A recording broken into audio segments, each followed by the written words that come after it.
નમસ્કાર દર્શક મિત્રો, ધ લોકસત્તા શોમાં આપનું સ્વાગત છે।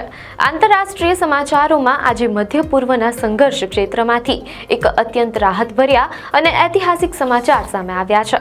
લાંબા અને વિનાશક યુદ્ધ બાદ ઇઝરાયલ અને હમાસ વચ્ચેના સીઝ ફાયર કરાર હેઠળ ગાઝામાંથી બંધકોની મુક્તિની પ્રક્રિયા સત્તાવાર રીતે પૂર્ણ થઈ ગઈ છે।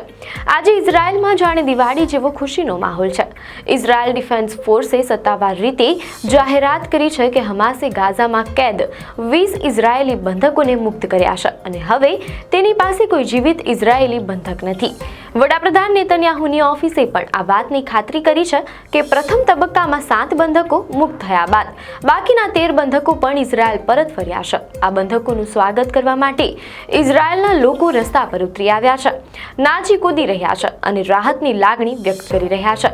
આજે આપણે આ સમગ્ર ઘટનાક્રમ, સત્તાવાર નિવેદનો, બંધકોની યાદી અને અમેરિકાના રાષ્ટ્રપતિ ડોનાલ્ડ ટ્રમ્પ દ્વારા યુદ્ધના અંતિમ જાહેરાત પર વિગતવાર વાત કરીશું। લાંબા સમયથી ચાલતી અનિશ્ચિતતાનો અંત લાવતા સોમવારે સવારે હમાસ દ્વારા મુક્ત થનારા 20 જીવિત બંધકોની યાદી સત્તાવાર રીતે જાહેર કરવામાં આવી હતી, જેમને સીઝ ફાયર કરાર હેઠળ મુક્ત કરવામાં આવ્યા છે। ઇઝરાયલ ડિફેન્સ ફોર્સ IDFએ સત્તાવાર નિવેદન જાહેર કર્યું કે શાંતિ કરાર હેઠળ હમાસે ગાઝામાં કેદ 20 ઇઝરાયેલી બંધકોને મુક્ત કર્યા છે અને હવે તેની પાસે કોઈ જીવિત ઇઝરાયેલી બંધક નથી। નેતન્યાહુની ઓફિસે પણ ખાતરી કરી છે કે ગાઝામાંથી પ્રથમ 7 બંધકો મુક્ત થયા બાદ અન્ય 13 બંધકો પણ ટૂંક સમયમાં ઇઝરાયલ પરત ફર્યા છે। મીડિયા અહેવાલો અનુસાર બંધકોની મુક્તિ પર રેડ ક્રોસની આંતરરાષ્ટ્રીય સમિતિ દેખરેખ રાખી રહી છે। તેમની દેખરેખ હેઠળ જ બંધકોની અદલાબદલી કરવામાં આવી। બીજી બાજુ ગાઝા પણ આ કરારના બદલામાં ઇઝરાયલ દ્વારા કેદ કરાયેલા 1900 થી વધુ પેલેસ્ટાઇન કેદીઓની મુક્તિની યાદી ઇઝરાયલના અધિકારીઓને સોંપી ચૂક્યું છે, જેમને હવે ઇઝરાયલ દ્વારા મુક્ત કરવામાં આવશે। બંધકોની મુક્તિના સમાચારથી સમગ્ર ઇઝરાયલમાં ઉત્સવનો માહોલ છવાયો છે।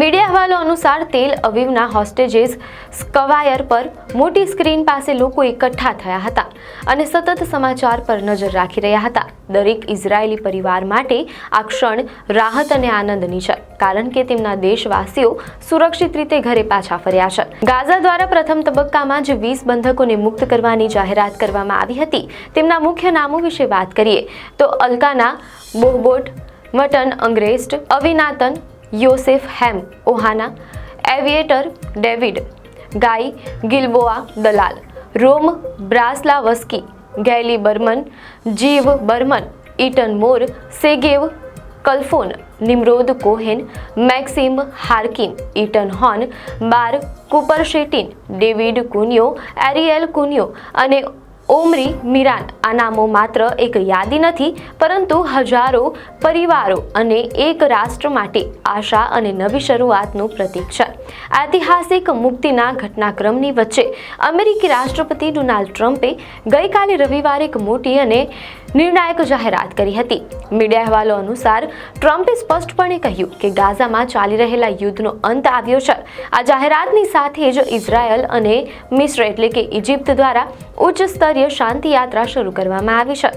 મીડિયા અહેવાલો અનુસાર ટ્રમ્પે ઇઝરાયલ અને હમાસ વચ્ચેના યુદ્ધ વિરામ અને બંધકોના મુક્તિ કરાર વિશેની તમામ ચિંતાઓ ફગાવી દીધી હતી।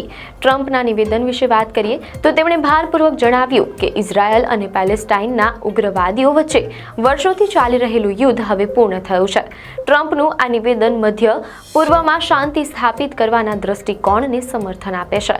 જો કે નિષ્ણાંતો માને છે કે આ સીઝ ફાયર અને બંધકોની અદલાબદલી માત્ર એક તબક્કો છે। વર્ષો જૂના સંઘર્ષના મૂળ મુદ્દાઓનું કાયમી સમાધાન લાવવા માટે હજુ ઘણા રાજદ્વારી પ્રયાસોની જરૂર પડશે, પરંતુ આ ક્ષણિક શાંતિ પણ મધ્ય પૂર્વ માટે એક મોટી સિદ્ધિ છે। તો ગાઝામાંથી 20 ઇઝરાયેલી બંધકોની સત્તાવાર મુક્તિ અને IDFના નિવેદન કે હવે હમાસ પાસે કોઈ જીવિત ઇઝરાયેલી બંધક નથી, એ ઇઝરાયલ માટે ખરેખર રાહત અને દિવાળી જેવો આનંદ લાવ્યો છે।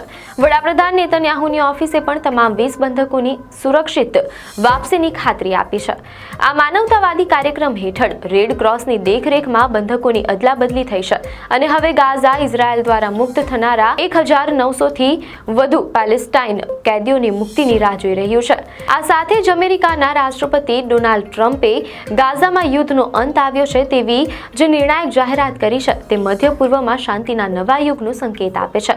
જો કે નિષ્ણાંતો માને છે કે આ સીઝ ફાયર માત્ર એક તબક્કો છે. વર્ષો જૂના સંઘર્ષના મૂળભૂત મુદ્દાઓનું કાયમી સમાધાન લાવવા માટે હજુ ઘણા રાજદ્વારી પ્રયાસોની જરૂર પડશે. પરંતુ આજે તેલ અવીવના હોસ્ટેજીસ સ્ક્વાયર પર છવાયેલો આ ઉત્સવનો માહોલ દર્શાવે છે કે માનવ જીવનની સુરક્ષા અને શાંતિ તરફનું આ નાનકડું પગલું પણ સમગ્ર વિશ્વ માટે કેટલી મોટી સિદ્ધિ છે. આપને માહિતી સારી લાગી હોય તો વિડીયોને લાઈક અને શેર કરજો, ચેનલને સબસ્ક્રાઇબ કરજો.